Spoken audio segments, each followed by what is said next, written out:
नमस्कार मित्रांनो, ठरलं तर मग या मालिकेच्या आजच्या भागात आता अर्जुन सायलीला विचारतो, बरं मला एक सांग, तू तुझ्या आई-बाबांसोबत निवांत गप्पा मारल्यास की नाही? त्यांना तुझ्या लहानपणीच्या मेमरीजबद्दल काही विचारलंस की नाही? त्यावरती सायली म्हणते, अहो फराळकराच्या गडबडीमध्ये ना, त्यांच्याशी निवांत गप्पा मारायच्या राहूनच गेल्या. हा म्हणजे मी जाते अधूनमधून त्यांच्यासोबत गप्पा मारायला त्यांच्या खोलीमध्ये, पण पुन्हा काहीतरी काम आठवतं आणि मग मला जावं लागतं.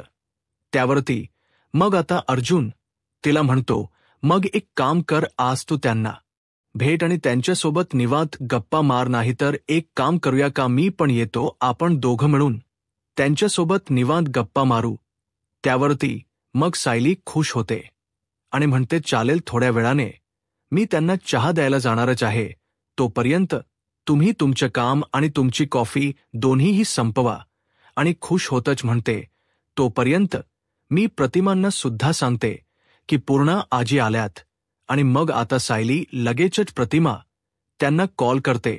तर इकडे प्रतिमा आणि रविराज दोघ जण छानपैकी चहा घेत बसलेले असतात.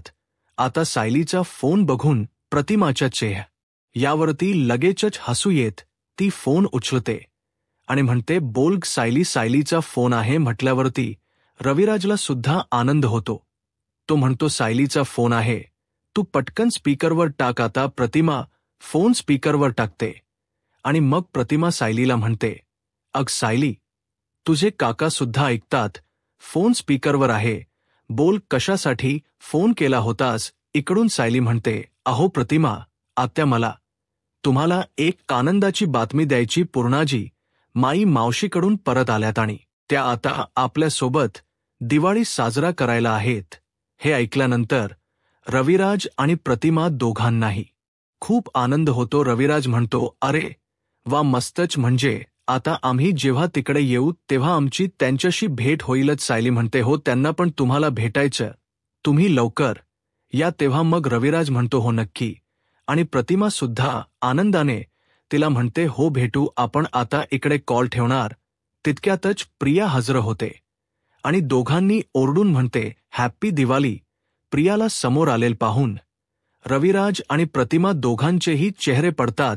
दोघांनाही आनंद होत नाही. आता प्रिया त्यांना म्हणते, कसे आहात बाबा? मी तुम्हाला दोघांना ना दिवाळीच या शुभेच्छा द्यायला आली. ती फारच खुशीत बोलत असते, पण हे दोघं मात्र तिला सरळ सरळ इग्नोर करत असतात. प्रिया आता रविराजला म्हणते, मला तुमची खूप आठवण येत होती बाबा. आता ती प्रतिमा सोबत बोलणार तितक्यातच प्रतिमा सरळ उठून तिकडून निघून जाते. मग आता प्रिया रविराजला म्हणते, बाबा तुम्ही अजूनही माझ्याशी बोलणार नाहीत का? आमच्या घरी सायलीचे आई बाबा आलेत, तर ती किती आनंदात आहे आणि इथे माझे आई बाबा माझ्याकडे बघतही नाहीयेत. त्यावरती आता रविराज लगेच उत्तर देतो, म्हणतो, याला जबाबदार सुद्धा तूच आहेस. आणि पुढे तिच्याशी एकही अक्षर न बोलता सरळ तिकडून रविराज सुद्धा निघून जातो. आता नागराज तिकडेच बसलेला असतो. लगेच प्रियाच्या या सिच्युएशनवरती तो जोरजोरात हसायला लागतो. तेव्हा आता प्रिया चिडते आणि लगेच नागराजकडे जाऊन म्हणते, काय दात काढायला काय झालं? नागराज हसतो आणि म्हणतो, मग काय करू? तुझ्या या खोट्या आईबाबाच तुझ्यावर किती प्रेम आहे, किती जिव्हाळा आहे, किती वात्सल्य आहे, हे बघून मला खूप हसायला आलं. म्हणून मी हसलो आणि मुद्दामूनच तिला विचारतो, आणि तुझ्या ख्या आई बापाच काय ग? त्यांना वाटतं का तुझ्याविषयी प्रेम वात्सल्य? प्रिया चांगलीच चिडते आणि म्हणते, तुम्ही एक काम करा ना, इकडे बबाब करा, जाऊन सांगा सगळ्यांना. त्यावरती नागराजला म्हणतो, नाही नाही, मी तसं काही करणार नाहीये, काही काळजी करू नको, कारण तुला परवडणार नाहीये ते. आणि मग प्रियालाच घाबरवत म्हणतो, तू एक काम कर, तू ना आता फक्त तुझ्या ख्या आई बापावर फोकस कर, ते तुला गंडवत तर नाहीयेत ना याचा विचार कर. मग आता लगेचच प्रिया दातोट खात म्हणते, ते तर आधीच माझ्या डोक्यात जातात, कसली नाटकी माणस आहेत ती, खोटारडी. आणि स्वतःचेच गुण सांगितल्याप्रमाणे म्हणते, बघता बघताना असे गुंडाळतात समोरच्याला, आणि जो माणूस ना त्यांच्यावरती उपकार करतो त्याच्याच पाठीत खंजीर खूप बसतात, काय माणस आहेत.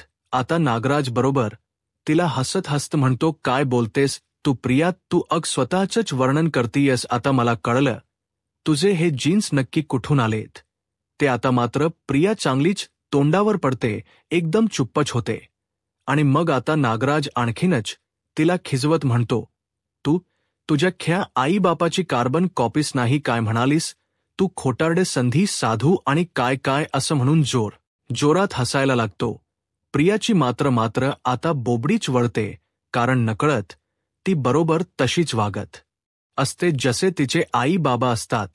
तर आता इकडे सुभेदारांच्या घरी अर्जुनने आता ठामचं ठरवलेलं असतं की काही झालं तरी सगळ्या गोष्टी बाहेर काढायच्या. तो मुद्दा म्हणूनच सायली सोबत मैनावती आणि सदाशिवच्या खोलीत देतो. मैनावती आणि सदाशिव दोघजण अगदीच विचित्र पसारा करून शांतपणे बसलेले असतात. अर्जुन त्यांना बाहेरूनच आवाज देतो, येऊ का आता. त्याला आलेलं पाहिल्यावरती मैनावती लगेचच म्हणते, हो या की. मग आता सायली, मैनावती आणि सदाशिव दोघांनाही चहा देते. सदाशिव अर्जुनला म्हणतो, तुम्ही पण कमाल करता जावई, बापू स्वतःच्याच घरात परमिशन मागता आहात, येऊ का. आणि हसत असतो. आता अर्जुनच सगळं लक्ष रूममध्ये झालेल्या पसायावरती असतं. घरभर पूर्ण पसारा आणि खोली एकदम गलिच्छ करून ठेवलेली असते. मग आता सायलीकडून चहा घेतल्यावर मैनावती म्हणते, जावई बापू, आमची ही लेक आमच्या सोबत वार्ता करायला येत असते अधूनमधून, पण आज तुम्ही स्वतः वेळ काढून आलात. त्यावरती आता अर्जुन म्हणतो, मला जरा बोलायचं होतं तुमच्याशी. अर्जुनने असं म्हटल्यावरती दोघांचा चेहरा लगेच पांढरा पडतो. लगेच दोघं एकमेकांकडे पाहतात. आता मैनावती म्हणते, माफ करा, माझ्या त्या हाताचं. ती पुढे काही बोलणार त्याआधीच अर्जुन तिला थांबवतो आणि म्हणतो, नाही, मला त्याबद्दल काहीच बोलायचं नाहीये.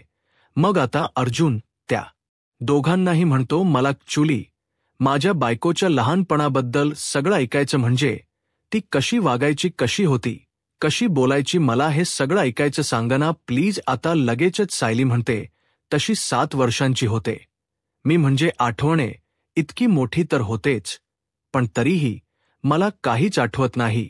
आणि उलट आठवण्याचा प्रयत्न केला ना की मलाच त्रास होतो, चक्कर येते. हे ऐकल्यावरती सदाशिव लगेच म्हणतो, अरे देवा. आता सायली पुढे म्हणते, हो, म्हणूनच तुम्ही जर माझ्या बालपणाबद्दल काही सांगू शकलात ना तर बरं होईल. कदाचित हा त्रास कमी होईल, म्हणूनच आज आम्ही तुमच्याशी बोलायला आलो. आता सदाशिवकडे हिच्या बालपणाबद्दल सांगायला काहीच नसतं. तो लगेचच म्हणतो, आता हिच्या बालपणाबद्दल काय सांगायचं हो. आणि मैनावतीकडे पाहतो. मैनावती लगेच त्याला म्हणते, अहो सांगा ना. त्यावरती सदाशिव म्हणतो, अहो हीच बालपण म्हणजे तापट होता आमच्या डोक्याशी. मग आता लगेचच मैनावती म्हणायला लागते, अहो म्हणजे गल्लीतली सगळी पोर हिच्याविषयी तक्रार घेऊन यायची, आमच्याकडे कोणाशीच पटायचं नाहीच. हे ऐकल्यावरती आता अर्जुन सुद्धा शॉक होऊन सायलीकडे पाहतो. सायली सुद्धा शॉक होते. पुढे मैनावती म्हणते, अहोम म्हणजे कोणा चॉकलेट्स खाऊन टाक, कोणाच्या टपलीतच मार, कोणाचं खोड रबर टाक खिशामध्ये, अशा गोष्टी करायची. आता हे ऐकल्यावरती अर्जुन इशायाने सायलीला विचारतो, तू. आता सायली सुद्धा इशायानेच म्हणते, मला काही आठवत नाही. पुढे सदाशिव सांगायला लागतो, अग मैनावती, तुला आठवतं का आपल्या बाजूला ती कणपेटकर बाई राहायची. त्यावर मैनावती त्याला विचारते, कोण. आता सदाशिव तिला म्हणतो, अग ती नाही का बुटुकक्षी होती. त्यावरती सदाशिव म्हणतो, अहो जावई बापू, एकदा तर हिने ना ते काय म्हणतात ते चुंगम ते तिच्या डोक्यात चिकटवून टाकलं. त्यावरती मैनावती सुद्धा म्हणते, होय ना. अहो बिचारीला केस कापायला लागले ना. आता या सगळ्या स्टोया ऐकून सायलीला सुद्धा आश्चर्य वाटत असतं आणि अर्जुनला सुद्धा आश्चर्य वाटत असतं. आता पुढे आणखीनच मैनावती सांगते, आणि तुला आठवत का, एकदा तर ना हिने हिच्या मैत्रिणीच्या आईच्या पर्समधून 50 रुपये चोरले आणि ती मैत्रीण आली भांडायला, तर हिने काय केलं, हिने त्या मैत्रिणीलाच बडवून काढलं. आता या सगळ्याने धक्क्यातच अर्जुन म्हणतो, अच्छा म्हणजे चोरी मारामारी या सगळ्या गोष्टी सायली करायची. त्यावरती सदाशिव म्हणतो, हो तर पण आता किती सुधारली माझी पोरगी, एकदम गुणी झाली. तेव्हा मग आता सायली म्हणते हो, कारण नंतर मी मधुभाऊंच्या संस्कारात वाढले ना. आणि ती पटकन बोलून जाते, पण बघा ना, हे सगळं ऐकताना मला बिलकुल त्रास नाही होते. आता सायलीने असं म्हटल्यावरती पुन्हा एकदा अर्जुनला संशय येतो. पुढे आता सायली म्हणते, उलट मला गंमत वाटते हे सगळं ऐकून. अजून सांगना पुढे काही. तेव्हा लगेचच सदाशिव म्हणतो हो, तर सगळी गंमतच आहे, आता काय सांगायचं. आणि मग मध्येच आठवल्यासारखं म्हणतो, अरे हा एकदा ना जावई बापू ही नाहीच्या दूरच्या मावशीकडे गेली होती आणि तिकडे लपंडाव खेळता खेळता त्या कपाटातच लपली. आता सदाशिव मैनावती पुढच्या स्टोऱ्या सांगायला लागतो. पुढच्या एक एक घटना तो अगदी रंगून रंगून सांगत असतो. सायली सुद्धा अगदी मन लावून या सगळ्या गोष्टी ऐकत असते, पण तिला मात्र काहीच त्रास होत नसतो. आणि अर्जुनच सगळं लक्ष सदाशिव काय बोलतोय आणि ते सायलीसोबत कसं कनेक्ट होत नाही या सगळ्या गोष्टींच्या विचारातच असतं. तो आता पुन्हा रूम मधल्या पूर्ण पसायाकडे एक नजर टाकतो. पुन्हा तो सदाशिव मैनावतीकडे नजर टाकतो आणि सायलीकडे पाहतो. आता मात्र त्याच्या मनातली जी शंका असते ती खात्रीत बदलत असते. आणि मग तो स्वतःशीच विचार करतो, सायली सारखी मुलगी लहानपणी अशी वागायची, हे कसं काय शक्य आहे. तर आता अश्विन सुद्धा प्रियाला सांगून रूममध्ये निघून जातो. अर्जुनच बरोबर लक्ष असतं की प्रिया कुठे गेली आणि अश्विन कुठे गेला. तो या दोघांवरती लक्ष ठेवून असतो. तेव्हा मग आता अर्जुन सुद्धा कल्पनाला म्हणतो, मम्मा माझी एक ऑनलाईन मीटिंग आहे, अर्जंट आहे, मी आता जातो. असं म्हणून अर्जुन सुद्धा त्याच्या रूममध्ये निघून जातो. तेव्हा आता अस्मिता पण कल्पनाला म्हणते, मम्मा तू मला कुठली तरी साडी नेसायला देणार होतीस ना, दे ना, चल ना प्लीज, मला दाखव. मग कल्पना तिला घेऊन तिच्या रूममध्ये जाते.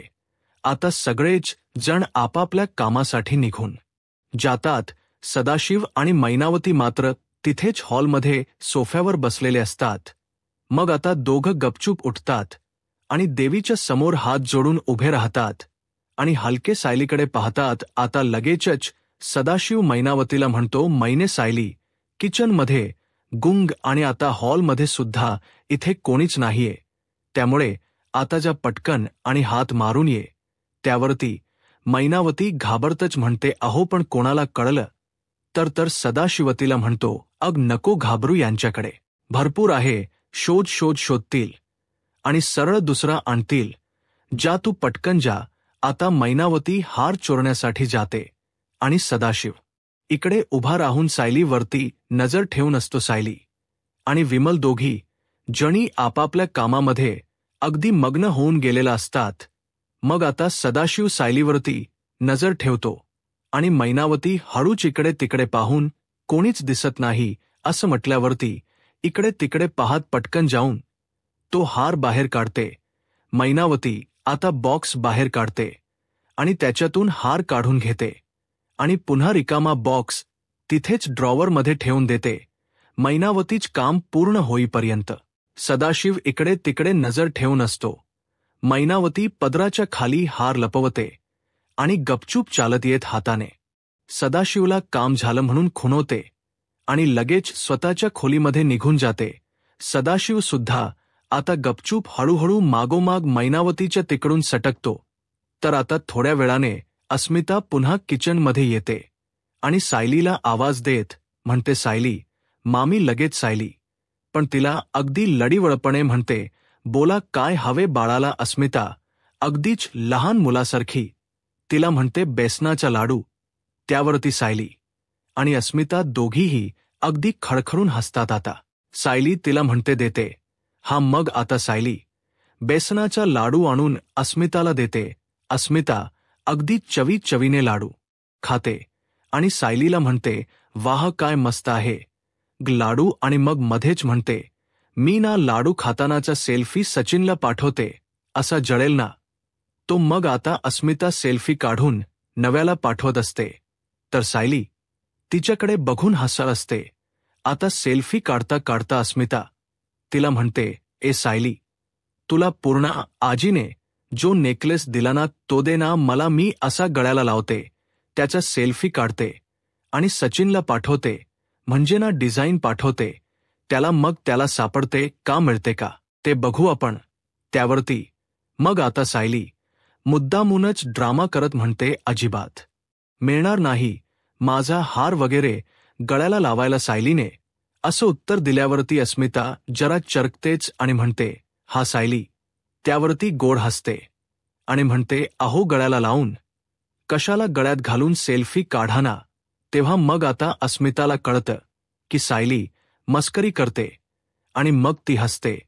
त्यावरती सायली पुढे म्हणते, अहो आत्ताच कशाला, मी तर म्हणते भाऊबीजेला सुद्धा तो हार घाला आणि छान फोटो काढा. तेव्हा मग आता अस्मिता हसते आणि म्हणते, नाही ग, फक्त सेल्फी पुरता हवाय, बर सांग ना कुठे ठेवलाय आता सायली. तिला म्हणते, स्टडी रूममध्ये, यांची जी चेअर आहे ना त्याच्या मागच्या ड्रॉवरमध्ये ठेवलाय बघा. मग आता अस्मिता हार घेण्यासाठी स्टडी रूममध्ये जाते. ती ड्रॉवर उघडते, बॉक्स काढते आणि त्याच्यात हारच नसतो. ती आता आश्चर्यानेच म्हणते, अरे हार कुठे गेला. आणि मग ती जोरजोरात ओरडून सायलीला बोलवते आणि म्हणते, अग सायली, तुझा हार नाही याच्यामध्ये. आता अचानक अस्मिता ताई इतक्या जोरजोरात हाक मारायला लागला म्हणून सायली धावतच त्यांच्याकडे जाते. अस्मिता तिला रिकामा बॉक्स दाखवते. आता मात्र सायलीला सुद्धा चांगलंच टेन्शन येतं. ती सुद्धा घाबरते. दोघी जणी रिकामा बॉक्स बघून टेन्शनमध्ये येतात. मग आता इकडे सगळेच जण खाली जमलेले असतात. सायली पूर्ण आजींना सांगत असते, हा रिकामा बॉक्स आहे, मी सगळ्यांच्या समोर हार काढून या बॉक्समध्ये ठेवला होता.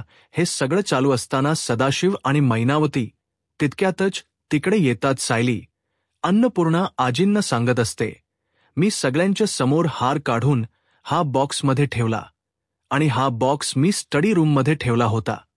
तरी सुद्धा हा हार कसा काय गायब झाला. सगळ्यांनाच आता टेन्शन येतं. आता कल्पना सायलीला म्हणते, सायली तू ड्रॉवरमध्ये नीट बघितलंस का. त्यावरती अस्मिता लगेचच म्हणते, मम्मा मी सगळे ड्रॉवर ऑलरेडी चेक केलेत पण हार कुठेच सापडला नाही. मला अर्जुन, प्रताप, अस्मिता, प्रिया सगळ्यांनाच टेन्शन आलेलं असतं. अस्मिता पुढे म्हणते, आणि हार जर बॉक्समध्ये होता ना तर मग तो बॉक्समधून बाहेर कसा काय पडेल. सदाशिव आणि मैनावती मात्र एकमेकांकडे चोरून चोरून पाहत असतात.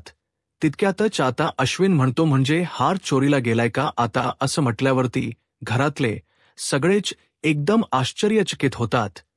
तेव्हा मग आता अन्नपूर्णा आजी म्हणतात, अगं कोणीतरी बघायला घेतला असेल आणि मग डाव्या उजव्या हाताने इकडेच कुठेतरी ठेवला असेल. मग आता अर्जुन पुन्हा सायलीला म्हणतो, सायली परत एकदा नीट विचार कर, तू हार काढून स्टडी रूममध्येच ठेवला होता. सायली त्याला म्हणते, अहो असं काय करताय तुम्ही, मी हार काढून बॉक्समध्येच ठेवला होता, तुमच्या सगळ्यांच्या समोर तर ठेवला आणि स्टडी रूममध्ये ठेवला. पहिल्या क्षणात समोरच सगळेच आता एकमेकांकडे पाहत असतात. सदाशिव आणि मैनावती मात्र एकमेकांकडे पाहून नजर चोरून उभे असतात.